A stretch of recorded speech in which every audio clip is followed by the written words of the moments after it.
उत्तराखंड में आप सभी का स्वागत है। मैं हूं आपके साथ रूपाली शर्मा। तो चलिए बुलेटिन की शुरुआत करेंगे। उत्तराखंड में निकाय चुनावों के लिए सुबह 8 बजे मतदान शुरू हो गया है। सुबह से ही मतदाताओं की लंबी लाइन लगी हुई है। बड़ी संख्या में लोग वोट डालने पहुंच रहे हैं। चुनाव आयोग ने मतदान के लिए सभी तैयारियां पूरी कर ली हैं। सुरक्षा के मद्देनजर प्रदेश भर में 25,500 सुरक्षा कर्मी तैनात किए गए हैं। वहीं 16,000 से ज्यादा प्रशिक्षित कर्मचारियों की ड्यूटी मतदान के लिए लगाई गई है। शहरी निकायों में कुल 30,29,000 हैं और जिनके लिए 1,515 मतदान केंद्र और 3,394 मतदेय स्थल बनाए गए हैं। प्रदेश के कुल 100 नगर निकायों में मतदान हो रहा है, जिसमें 100 नगर निगम के लिए 72 उम्मीदवार मैदान में हैं, जबकि नगर पालिका अध्यक्ष पद के लिए 89 प्रत्याशी चुनाव लड़ रहे हैं।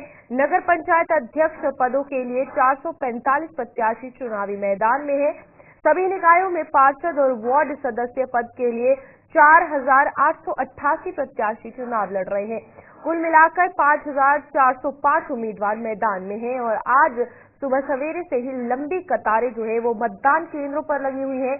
तस्वीरें आपके सामने हैं और यहाँ 25,000 सुरक्षा कर्मी जो है तैनात किए गए हैं ताकि कोई भी किसी तरीके की दिक्कत ना आए। आप देखिए, लोग अपने हाथ में वोटर कार्ड लेकर मतदान जो है वो करने के लिए आए हैं और 8 बजे से वोटिंग की प्रक्रिया जो है उत्तराखंड के निकाय चुनावों के लिए शुरू हो चुकी है और लंबी लंबी कतारें और अपने उम्मीदवार को जिताने के लिए जनता जो है यहाँ उतरी है और लंबी कतारों में बटन दबाने का इंतजार कर रही है और अपने उम्मीदवार को जिताने का जो उम्मीद है वो उनकी तरफ से रखी गई है ताकि नगर निकाय चुनावों में जो उम्मीदवार इनके यहाँ पर पार्षद बने वो नगर के लिए काम करे, छोटी मोटी समस्याएं जो होती है जनता की आवाज को सुने, जनता के मुद्दों पर बातचीत करे। इसी में 100 नगर निकायों के लिए मतदान जो है वो शुरू हो चुका है और उत्तराखंड में निकाय चुनावों के लिए ये खबर सामने आ रही है, जहां सुबह 8 बजे से मतदान शुरू होना है।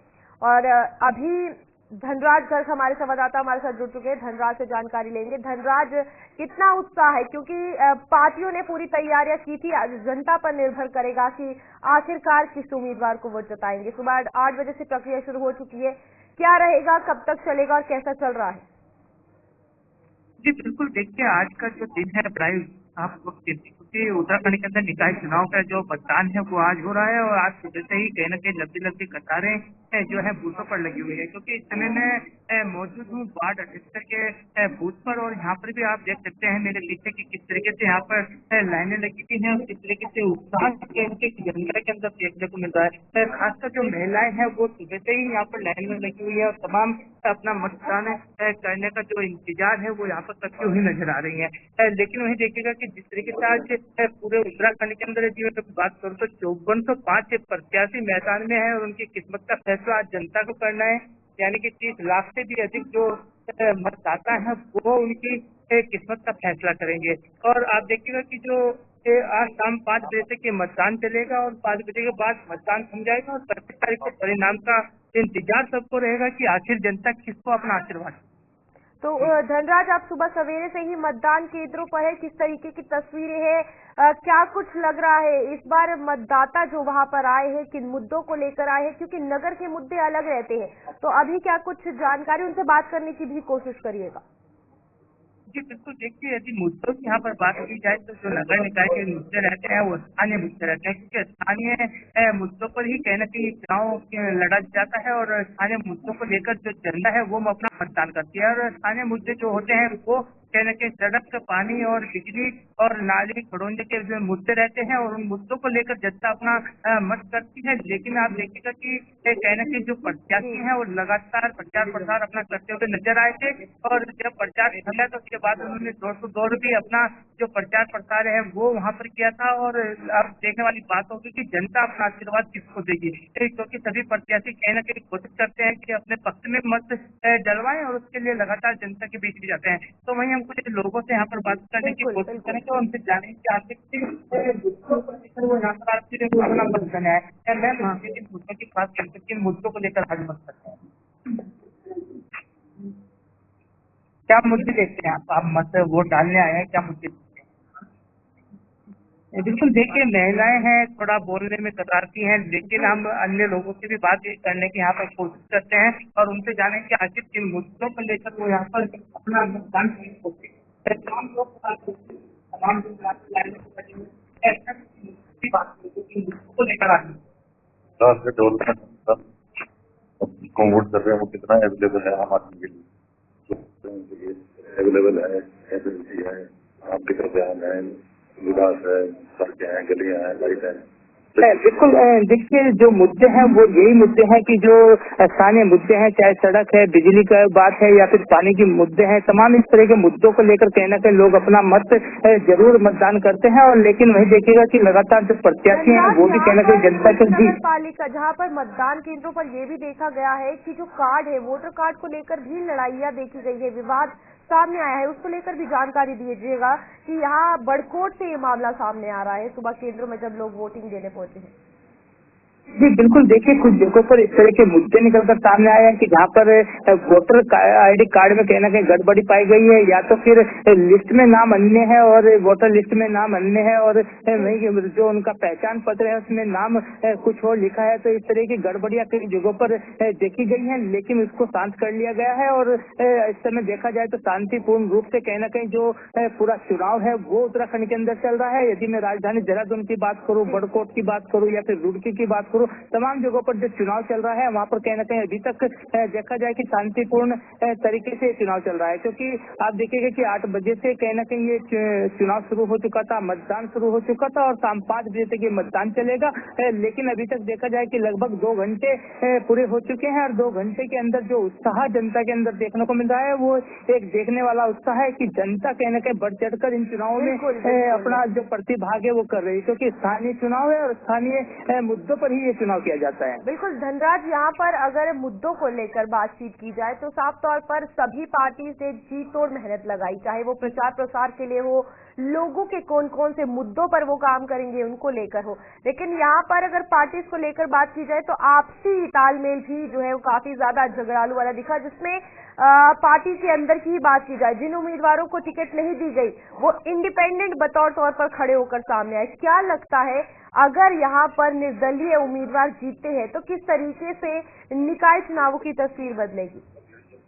जी बिल्कुल, देखिए आपने सही कहा है कि जहां पार्टियों के लेकर कहीं ना कहीं झगड़ा देखने को मिला, जो कुछ निर्दलीय खड़े हो गए तो कुछ बागी होकर कहीं ना कहीं उन्होंने अपना पर्चा भरा है, नामांकन भरा है और वो चुनावी मैदान में। तो कहीं ना कहीं लगता है कुछ जगहों पर ऐसी जगह है कि जहां पर कहीं ना कहीं जो बागी हैं वो पार्टियों का समीकरण बिगाड़ सकते हैं। क्योंकि लगातार देखा जाता है कि जो टक्कर मानी जाती है वो बीजेपी और कांग्रेस के बीच मानी जाती है, चाहे वो विधानसभा का चुनाव हो, लोकसभा का चुनाव हो या फिर निकाय का चुनाव हो। तमाम चुनाव में कहीं ना कहीं बीजेपी और कांग्रेस की ही टक्कर मानी जाती है। लेकिन जिस तरीके से इस बार देखा गया कि कुछ लोग बागी हुए क्योंकि उनको टिकट नहीं मिल पाया और उन्होंने पार्टी छोड़कर कहीं ना कहीं निर्दलीय मैदान में उतरे हैं, और कुछ ऐसे भी हैं कि जो बीजेपी छोड़कर कांग्रेस में शामिल हो गए या फिर कांग्रेस छोड़कर बीजेपी में शामिल हो गए हैं। तो कहीं ना कहीं लगता है कि इस बार जो समीकरण है वो निर्दलीय या फिर बागी कहीं ना कहीं पार्टियों का बिगाड़ सकते हैं। लेकिन अभी देखा जाए कि मतदान है और जनता जनार्दन है, अब जनता के ऊपर है कि जनता किसको पसंद करती है। बिल्कुल धनराज, सही कहा आपने, जनता जनार्दन है। अब वही बताएंगे कि आखिरकार कौन इन निकाय चुनाव में बतौर उम्मीदवार जो है वो जिताएंगे। और यहाँ पर इस वक्त अगर बात की जाए तो फिलहाल उत्तराखंड में नगर निकाय के चुनाव जो है वो चल रहे हैं। सुबह 8 बजे से ही मतदान जो है वो शुरू हो चुका है और ये भी अनुमान लगाया गया है कि शाम तक जब वोटिंग होगी तो 70% वोट जो है जनता देगी। अब देखना यह है कि आंकड़ा कम होगा या ज्यादा, लेकिन उत्साह काफी ज्यादा लोगों में देखा जा रहा है। स्थानीय मुद्दों को लेकर जनता अपने वोट देने आई है और अपने अपने नगर निकाय से पार्षद को जिताने के लिए पूरे उत्साह के साथ वोट डाल रही है। आगे बढ़ेंगे जहां पर हल्द्वानी में मतदान से एक दिन पहले भाजपा नेता की गाड़ी से शराब बरामद हुई है। राजपुरा क्षेत्र में भाजपा ओबीसी मोर्चा के जिलाध्यक्ष के स्टिकर लगी गाड़ी से शराब की पेटियां बरामद हुई है। कांग्रेस प्रत्याशी ललित जोशी ने मौके पर पहुंचकर पुलिस प्रशासन को फोन करके अपने सामने गाड़ी को खुलवाने का अनुरोध किया, जिसके बाद मौके पर पहुंचे सेक्टर मजिस्ट्रेट और पुलिस ने गाड़ी खोली तो उसमें से शराब की पेटियां निकली। कांग्रेस के मेयर प्रत्याशी ललित जोशी ने भाजपा पर सीधा आरोप लगाते हुए कहा कि वोटरों को लुभाने के लिए भाजपा अब ऐसी स्थिति में पहुंच गई है कि नशे को घर घर तक पहुंचा रही है। घटना की जानकारी मिलते ही मौके पर भारी भीड़ पहुंच गई। कांग्रेस मेयर प्रत्याशी ललित जोशी ने ओबीसी मोर्चे के जिला अध्यक्ष के स्टिकर लगे गाड़ी को दिखाते हुए बताया कि ये बीजेपी का असली चेहरा है। जब चुनाव नहीं जीता जा रहा तो भोले भाले वोटरों को शराब बांटकर चुनाव को प्रभावित करने का काम किया जा रहा है। वहीं मौके पर पहुंचे सेक्टर मजिस्ट्रेट ने बताया कि गाड़ी में से शराब मिली है और आगे की कार्रवाई की जा रही है। तो देखिए, जहां पर आज पूरे उत्तराखंड में नगर निकाय के चुनाव हो रहे हैं, उससे एक ही दिन पहले ये गाड़ी में से शराब की पेटियां मिलना जरूर एक बड़ा सवाल खड़ा करती है। हालांकि कांग्रेस ने राजनीतिक तौर पर भारतीय जनता पार्टी का घेराव किया है। बड़ा भयंकर तरीके से शराब बांटी है। किसी ने मुझे बताया, लेकिन बाकी तो मैं कुछ नहीं कर सकता था। किसी ने मुझे बताया कि भाई यहाँ क्या आया, यहाँ पर प्रशासन को मैंने फोन किया। पौना घंटे बाद तो प्रशासन पहुंचा यहाँ, तो मैंने बहुत कुछ किया। जब मैंने कहा मैं नहीं हटूंगा, पहले खोलूँ, तो कहीं से बुलाया गया। जब शराब की खोली गई तो ओबीसी मोर्चे के जिलाध्यक्ष, आज भारतीय जनता पार्टी के ओबीसी मोर्चे का जो जिलाध्यक्ष है, उसके में से शराब निकली खुलेआम। आप सब उसकी लाइव वीडियो दिखाई। तो क्या मानते हैं? कुछ नहीं प्रभावित कर पा रहे तो ये तरीका निकाला है इन्होंने। अरे शर्म करो यार, आओ सब चुनाव लड़ लेते। कब तक प्रभावित करते रहो? जिनको प्रभावित करने आ रहे हैं, मेरा उनसे देख लेते। शहर की जनता से मेरा बहुत बड़ा निवेदन है, ऐसे ये गुंडे पाले ये क्या आईटीआई ढेरे में सबको पता है इस तरीके से प्रभावित करें वोटों को ये, और अपने को सनातनी कहते हैं। शर्म करो तुम। क्या शराब की आड़ में चुनाव जीतना चाह रही बीजेपी? और क्या है आपके पास अब? और क्या बचा है? तो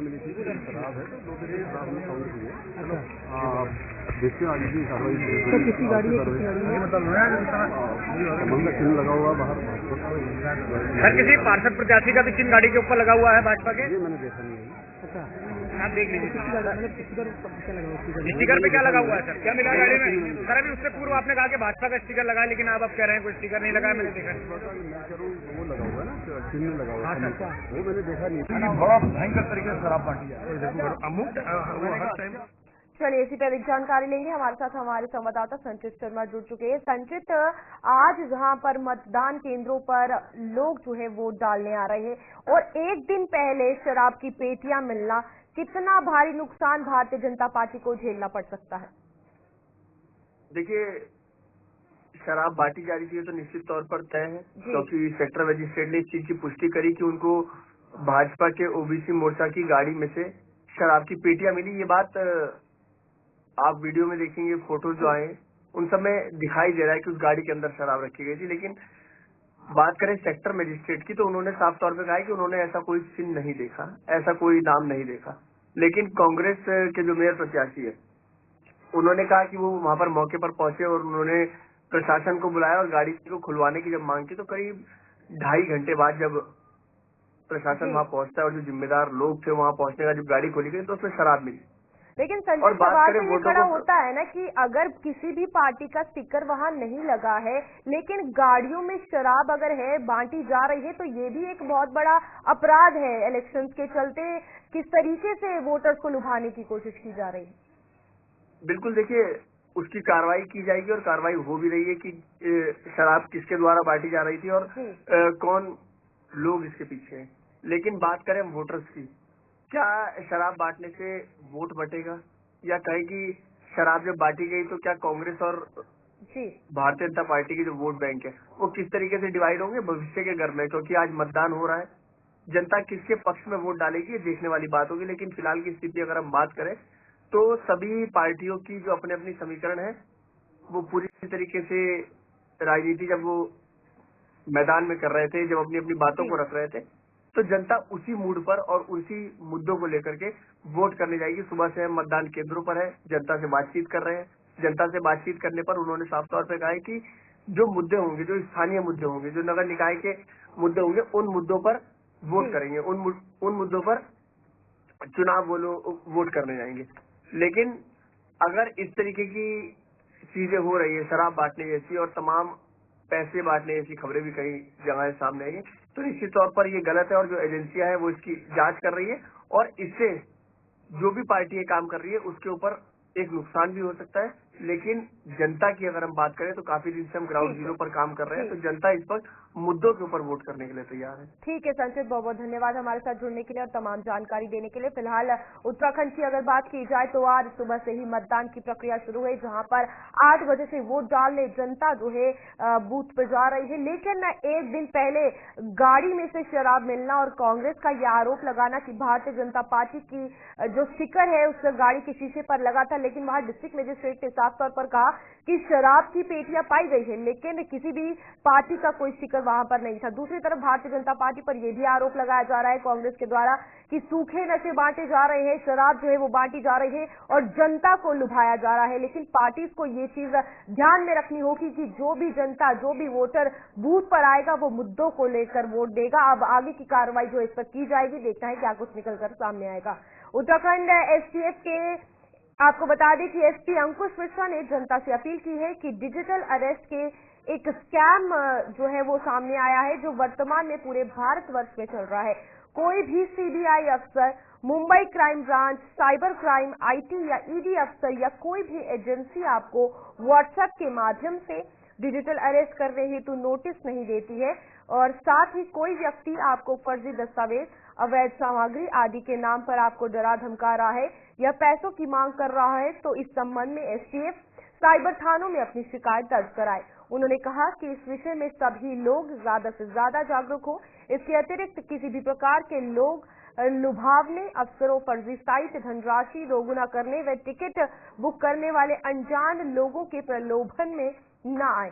किसी भी प्रकार के ऑनलाइन कंपनी की फ्रेंचाइजी लेने, यात्रा टिकट आदि को बुक कराने से पूर्व उक्त साइट का स्थानीय बैंक, संबंधित कंपनी आदि से पूर्ण वेरिफिकेशन और जांच पड़ताल अवश्य करा ले तथा गूगल से किसी भी कस्टमर केयर का नंबर सर्च न करें। केवल शक होने पर तत्काल जो है वो पुलिस स्टेशन जाए, जो पास का पुलिस स्टेशन है, या साइबर क्राइम पुलिस स्टेशन जाए और वहां पर संपर्क करे।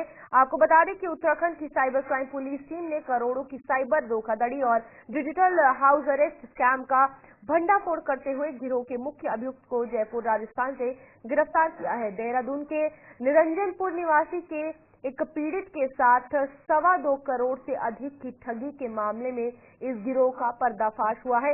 इस गिरोह ने खुद को मुंबई साइबर क्राइम पुलिस अधिकारी बनकर व्हाट्सएप पर वॉइस और वीडियो कॉल व मैसेज के माध्यम से पीड़ित को 9 दिन के अंदर डिजिटल हाउस अरेस्ट रखकर 2,27,23,000 रुपए ठग लिए थे। जनता में जागरूकता हेतु हम इसमें लगातार प्रचार प्रसार करते रहते हैं। जिस क्रम में आपको बताना चाहूंगा कि कुछ महीने पहले हमारे पास एक पीड़ित आया था, जिसके द्वारा बताया गया, वो निरंजनपुर यहाँ देहरादून का रहने वाला था, जिसके द्वारा बताया गया कि उसके साथ लगभग 2.25 करोड़ रुपए की ठगी हो गई। जिस क्रम में हमने पहले उससे जब पूछताछ करी और सारी डिटेल को जब चेक किया तो पता चला कि उसके साथ हाउस अरेस्ट या जिसे हम कहते हैं डिजिटल अरेस्ट के क्रम में उसने पैसे दिए थे। तो जब हमने विस्तार से उसकी शिकायत देखी, उससे सारी पूछताछ करी और जो हमारी प्राथमिक जो इन्वेस्टिगेशन में तथ्य आए तो उसमें हमने पाया कि उस व्यक्ति को कुछ लोगों ने, जो फ्रॉडस्टर्स थे, क्रिमिनल्स थे, उन्होंने उसको एक फर्जी व्हाट्सएप पे उससे दोस्ती करी, उसे कांटेक्ट किया। उसके बाद इसको भयभीत किया गया, डराया गया और ब्रेन वॉश किया गया, जिसमें उसे बोला गया कि हम ईडी या सीबीआई फला किसी ऑफिस से बोल रहे हैं और उसमें उसको बोला गया कि आपके खिलाफ कोई वारंट है या कोई नोटिस है और जिस क्रम में आपकी अरेस्टिंग हो जाएगी और आपको हम डिजिटली अरेस्ट कर रहे हैं। जिस क्रम में अमूमन ऐसा हम देखते हैं कि इस पीड़ित के साथ भी हुआ और अन्य जो पीड़ित होते हैं डिजिटल अरेस्ट के, उनके साथ क्या होता है कि उनको वीडियो कॉल पे बुलाया जाता है। हल्द्वानी में राष्ट्र खेलों में आम जनता की सहभागिता बढ़ाने और राष्ट्र खेलों को भव्य बनाने की दृष्टि से रन फॉर नेशनल गेम्स का आयोजन किया गया है, जिसमें कुमाऊं कमिश्नर दीपक रावत ने हरी झंडी दिखाकर रन फॉर नेशनल गेम्स की दौड़ को रवाना किया। कार्यक्रम में छोटे से लेकर बड़े बच्चों ने प्रतिभाग किया। इस दौरान कुमाऊं कमिश्नर दीपक रावत ने कहा कि राज्य में 38वीं राष्ट्र खेलों की मेजबानी मिली है उत्तराखंड को और लिहाजा इस राष्ट्र खेलों को उत्सव के रूप में मनाने के लिए जन सहभागिता को बढ़ावा दिया जा रहा है। साथ ही खेलों के लिए भाव माहौल बनाया जाए, इसके लिए खिलाड़ियों को भी प्रोत्साहित किया जा रहा है। इसी के दृष्टिगत आज रन फॉर नेशनल गेम्स का आयोजन किया गया, जिसमें बच्चों ने और खिलाड़ियों ने बढ़ चढ़कर प्रतिभाग किया। उत्तराखंड में आयोजित होने वाले 38वें राष्ट्रीय खेलों के लिए खेल मंत्री रेखा आर्या ने विशेष तैयारियों के निर्देश दिए हैं। इन खेलों में भाग लेने वाले खिलाड़ियों को उनकी पसंद का खाना उपलब्ध कराने के लिए विशेष व्यवस्था की जा रही है। इसके अलावा खिलाड़ियों के रहने की, खाने की, ट्रांसपोर्ट आदि की व्यवस्थाओं की जानकारी के लिए कंट्रोल रूम हर एक खिलाड़ी को फोन करके संपर्क साध रहा है। खेल मंत्री रेखा आर्या ने बताया कि लगभग 7,000 खिलाड़ियों से संपर्क साधा जा चुका है। उन्होंने ये भी कहा कि आयोजन में किसी भी तरह की खामी मिले तो सीधे जिला खेल अधिकारी जिम्मेदार होंगे और उनके खिलाफ सख्त कार्रवाई की जाएगी। इसके अलावा खेल मंत्री ने ये भी निर्देश दिए हैं कि 4 गेम पावर लिफ्टिंग और स्विमिंग, रग्बी और बॉक्सिंग में फिजियोथेरेपिस्ट और जनरल डॉक्टर के अलावा कार्डियोलॉजिस्ट भी मौजूद रहे ताकि खिलाड़ियों को किसी भी प्रकार की चिकित्सा में समस्या होने पर तुरंत उपचार मिल सके। इसके साथ ही आज की इस बैठक में एसीटी जो एकोमोडेशन, कैटरिंग और ट्रांसपोर्टेशन देख रही है और हमारे विभाग के अधिकारियों के द्वारा भी लगातार जिस प्रकार से संबंधित खिलाड़ियों का ये फाइनलाइजेशन हो गया है कि वे राष्ट्रीय खेलों में प्रतिभाग कर रहे हैं, उनसे हमारे कंपनी के संबंधित कर्मचारी उनसे संवाद कर रहे हैं, विभाग के लोग भी खिलाड़ियों से संवाद कर रहे हैं ताकि उनको किसी प्रकार की एकोमोडेशन की कोई दिक्कत ना हो, उनको जानकारी साझा किया जा रहा है। उनके फूड हैबिट्स को भी हम लोग उनसे बातचीत कर रहे हैं कि हम फैसिलिटेट करेंगे जितनी उनकी जो किसी प्रकार के, क्योंकि हर कोई अपने अलग अलग स्टेट से आते हैं तो उनके अपने अपने हिसाब से उनके फूड हैबिट्स होते हैं, तो उसको भी एक सामंजस्य बनाने का या समन्वय बनाने का जो है ये बात। चलिए, उत्तराखंड के इस बुलेटिन में इतना ही। खबरों का सिलसिला जारी रहेगा। आप देखते रहिए गुलिस्तान न्यूज।